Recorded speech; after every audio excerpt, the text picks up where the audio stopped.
Você já ouviu falar em toxoplasmose? Também conhecida como doença do gato, é uma infecção que pode ser adquirida por qualquer um de nós. Mas na mulher grávida pode ser muito grave. A mãe pode transmitir ao filho na gestação e o bebê pode ter complicações e até morrer. Por isso, vamos saber mais sobre toxoplasmose e o que podemos fazer para prevenir e manter a saúde. Bom, toxoplasmose é uma infecção muito comum causada por um protozoário, um parasito unicelular, que tem uma ampla distribuição mundial e também é muito importante no Brasil. O protozoário Toxoplasma gondii é capaz de infectar praticamente todos os organismos vivos de sangue quente. O reservatório natural dessa parasitose é o gato. A transmissão da toxoplasmose basicamente é fecal-oral, ou seja, o único animal capaz de contaminar o ambiente são os gatos, os felídeos. E muito importante informar, o gato elimina o parasita uma única vez na vida, quando ele faz a primeira infecção dele, comendo uma carne, ou caçando um passarinho, ou caçando um rato, e aí ele se infecta. Ele vai eliminar esse parasita nas fezes, durante mais ou menos de 1, 2, alguns casos 3 semanas, e depois ele fica, teoricamente, vacinado. As fezes do gato podem contaminar um ambiente, impondo o risco de transmissão do parasita. Então, o primeiro é fecal-oral, onde eu posso ingerir as fezes dos gatos com o ocisto, o parasita, contaminado com o parasita, e chega até nós através das mãos, quando eu manipulo terra, areia, num jardim, mexendo com uma horta, plantando uma flor, eu posso contaminar minha mão. Se não bem higienizada, eu faço a infecção. Atenção redobrada também para quem tem gato em casa. Evitar a contaminação fecal-oral. Os indivíduos que têm gato dentro de casa, esse gato pode carregar esses zoocistos que são eliminados nas fezes nos pelos, por exemplo. Esses zoocistos podem ficar numa mobília, num sofá, numa poltrona, numa cama, e esse indivíduo, depois ter condições de ingerir esse zoocisto, ele vai adquirir a infecção. Então essa é a primeira forma. Outra forma comum de transmissão é o chamado carnevorismo, ou seja, pela ingestão de carnes cruas ou mal passadas.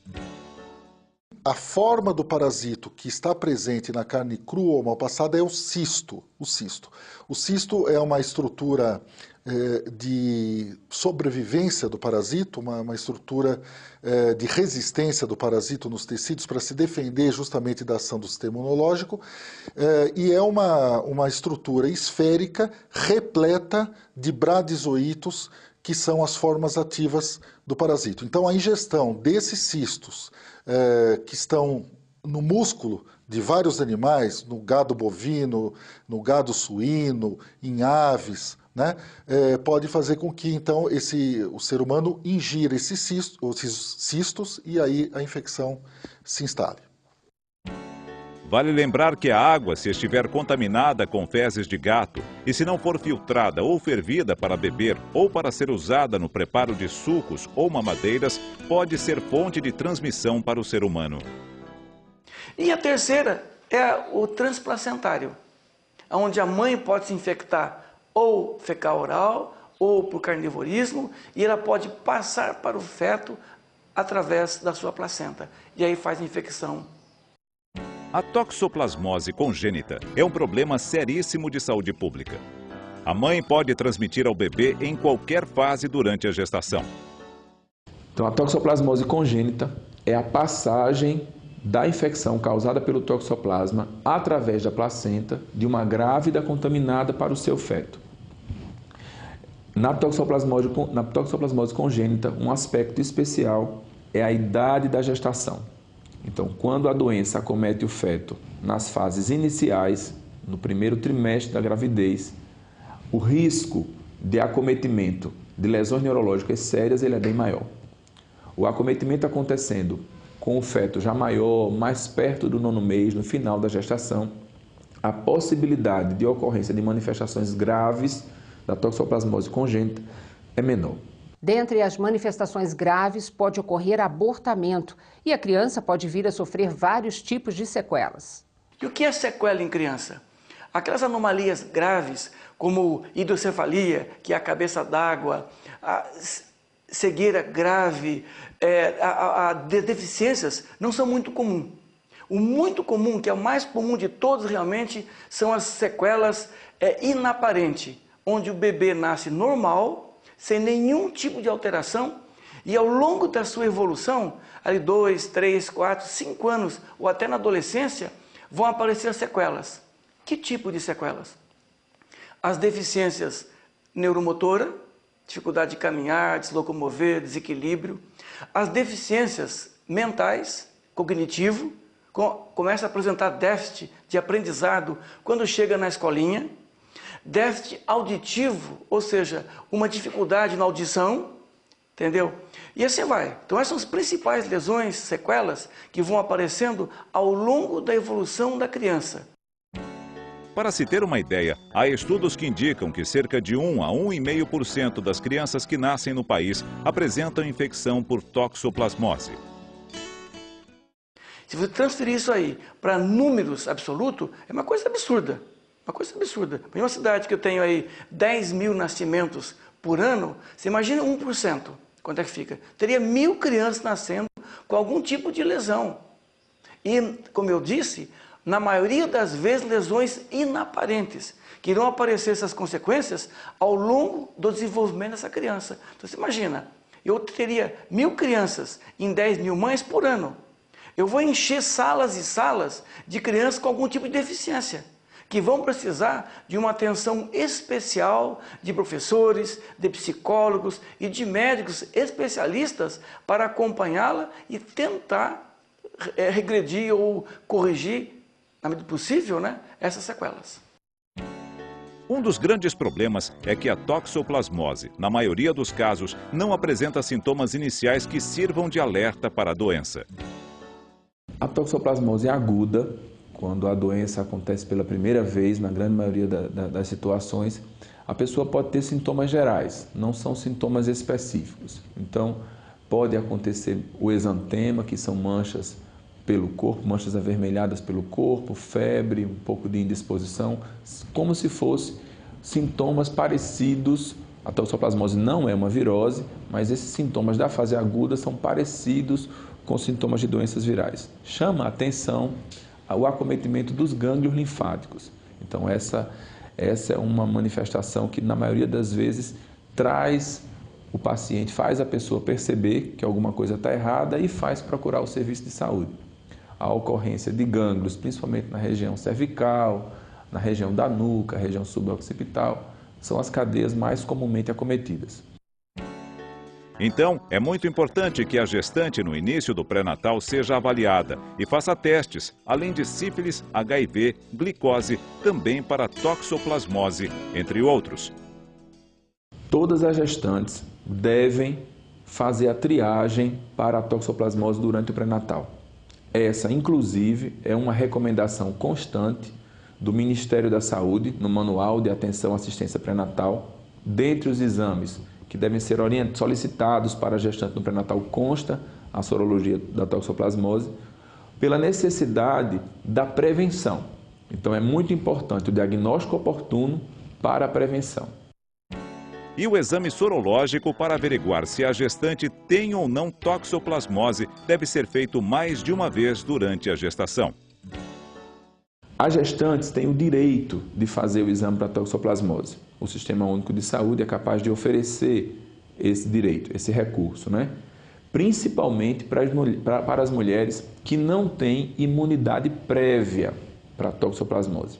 Aquelas mulheres que nunca tiveram contato com a doença e não têm circulando no seu sangue anticorpos para defender o feto se houver uma contaminação durante a gestação.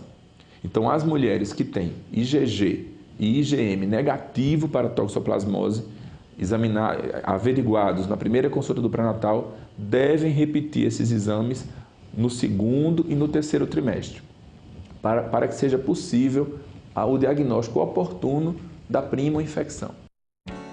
Vamos entender melhor o que significam os exames laboratoriais que averiguam o IgG e o IgM. Então, nós pesquisamos no sangue da mulher grávida a presença de anticorpos, proteínas que o nosso sistema de defesa produz contra os agentes infecciosos, e a gente pesquisa esses anticorpos contra o toxoplasma. A gente pode, de maneira simplificada, dizer que 2 anticorpos são habitualmente pesquisados. O IgG, a imunoglobulina tipo G, que é o anticorpo que diz que a gente teve a infecção e já adquiriu imunidade.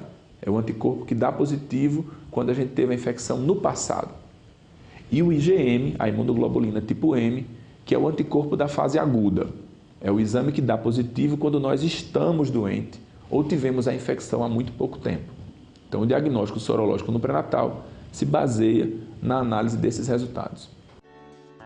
Então, para o diagnóstico da toxoplasmose, leva-se em consideração história clínica, exame físico, resultado de exames complementares, como o IgG e o IgM.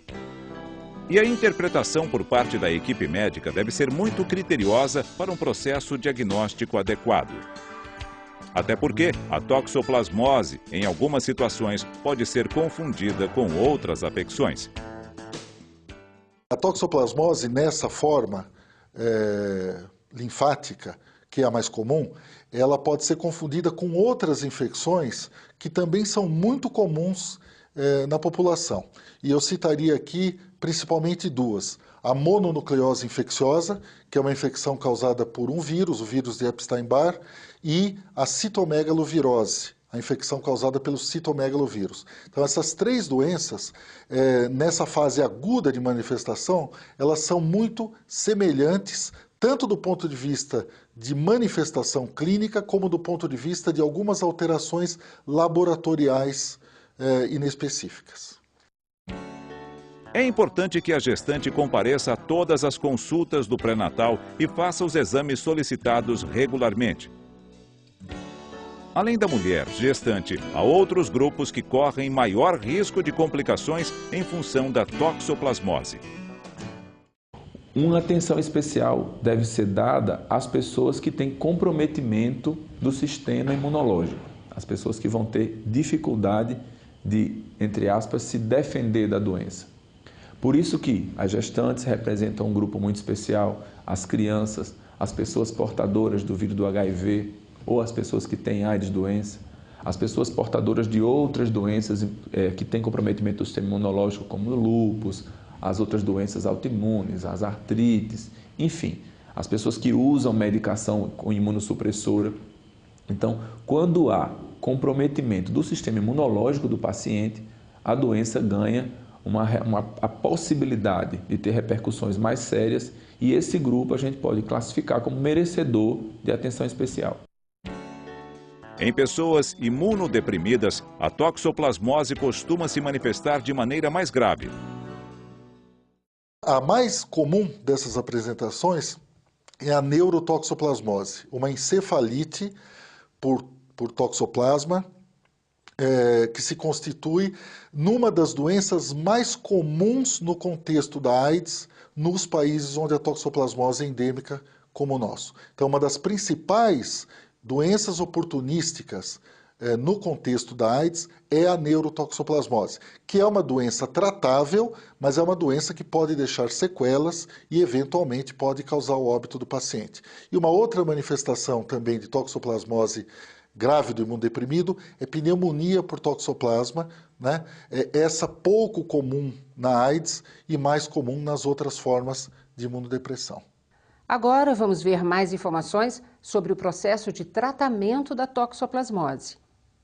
Toxoplasmose adquirida, na maioria das vezes, é uma condição benigna e que se cura mesmo sem tratamento. No entanto, em algumas situações, o tratamento é recomendado. O tratamento específico existe, né, é feito fundamentalmente à base de sulfas, de sulfamídicos ou de alguns outros antibióticos, e ele é indicado para qualquer mulher em idade fértil. Então, qualquer paciente do sexo feminino que tem uma toxoplasmose aguda em idade que ela possa engravidar, essa pessoa tem que ser tratada. Ou então, um indivíduo, aí independente do sexo, quando os sintomas são muito intensos e muito desconfortáveis. Nessas situações, o tratamento parece minimizar os sintomas da doença e abreviar a duração da doença. Olha, cura não. Uma vez infectado com esse parasita, Toxoplasma gondii, a gente morre infectado com ele. Essa é a verdade. Agora, existe tratamento, bons tratamentos, em que vão diminuir a fase clínica ou a sequela desse parasita, desde que diagnosticado precocemente, quer numa criança, quer num bebê ou quer numa gestante. No caso de uma gestante, quando infectada durante a gravidez, há protocolos bem estabelecidos para tratá-la, procurando evitar a transmissão vertical, ou seja, que o bebê também se contamine. O tratamento é feito com drogas, com medicamentos antimicrobianos, né? A gente pode usar drogas isoladas ou pode usar drogas em associação. Uma droga extremamente útil na toxoplasmose na gestação é a espiramicina. É um antibiótico capaz de evitar a passagem do toxoplasma da mãe para o bebê. Ele atua reduzindo a possibilidade da transmissão vertical.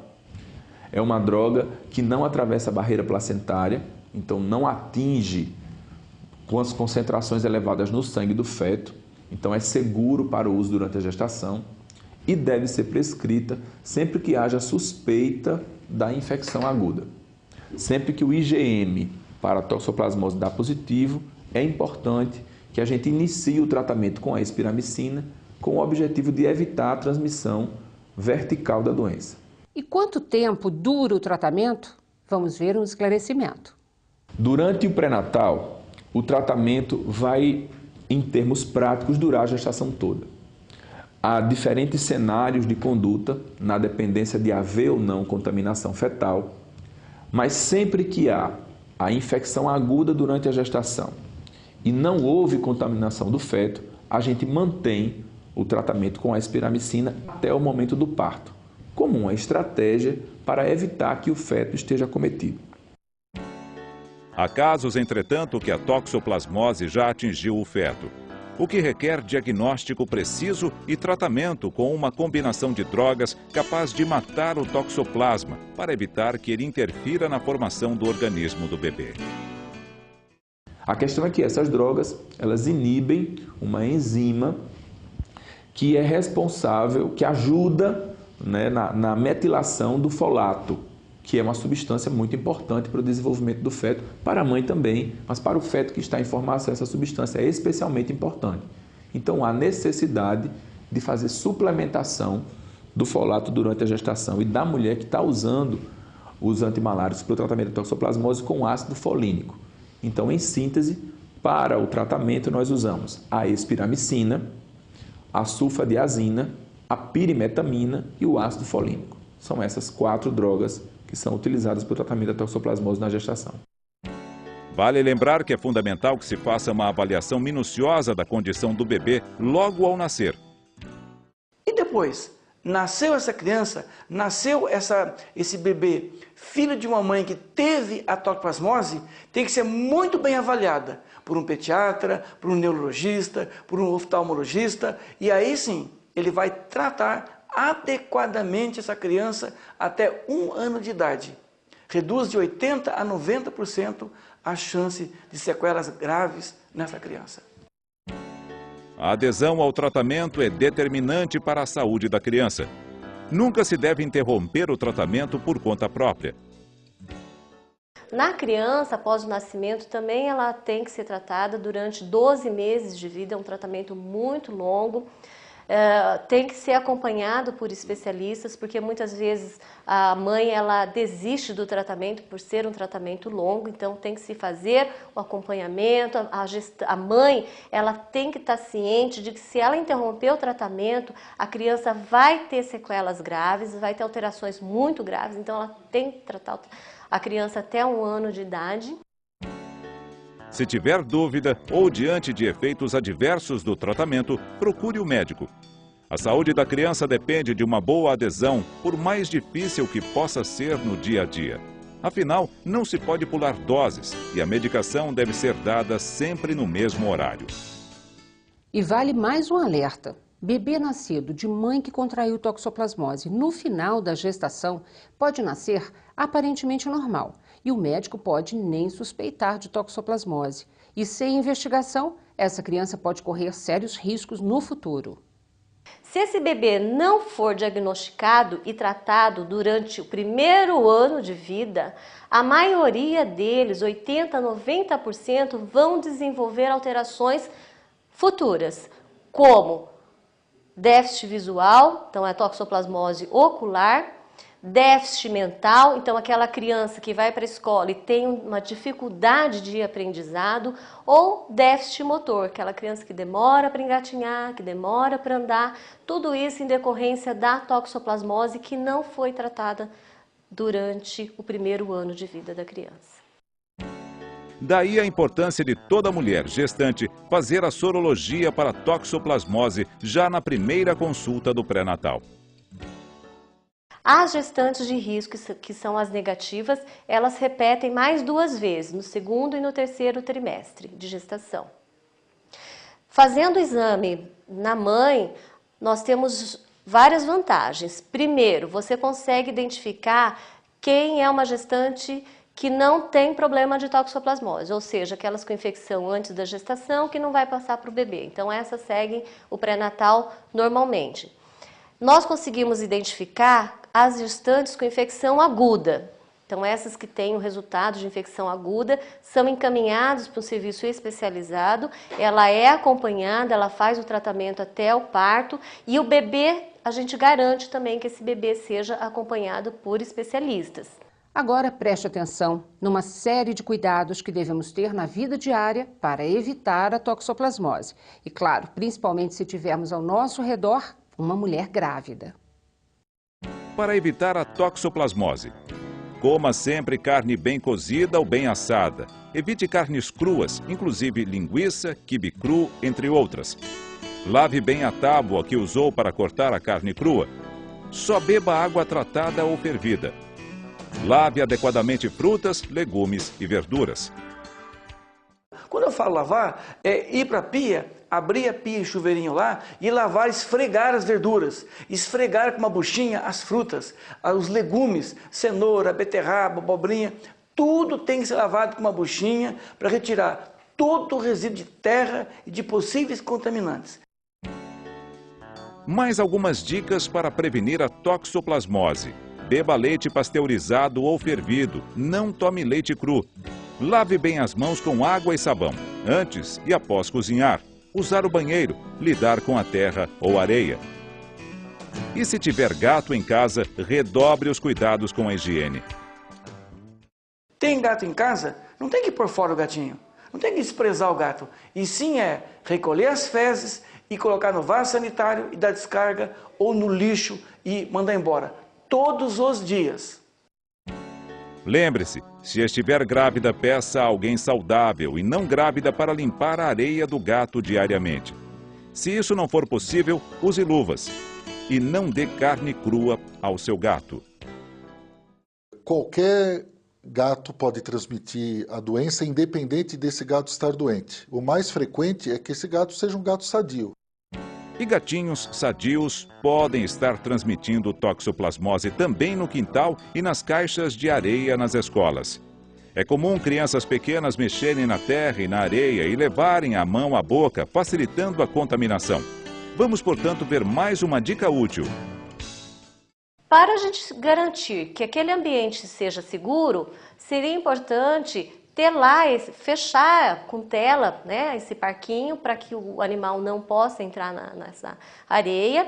Ou, se isso for impossível, que faça uma limpeza dessa caixa de areia diariamente. Então, passa um rastelo na areia, tem que se recolher as fezes que ficaram lá durante a noite e todo dia ou a cada 3 dias pelo menos, fazer um tombamento da terra. Então, com uma pazinha lá, virar toda a terra. Por quê? Porque a exposição do parasita à luz solar direta mata esse parasita. Então, é a única forma da gente garantir que aquele ambiente seja mais seguro.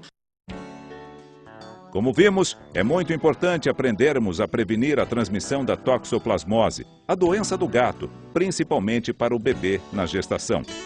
E nesse processo é fundamental uma boa relação entre médicos e pacientes. Então é muito importante que o vínculo se forme e que o canal para a comunicação esteja sempre aberto.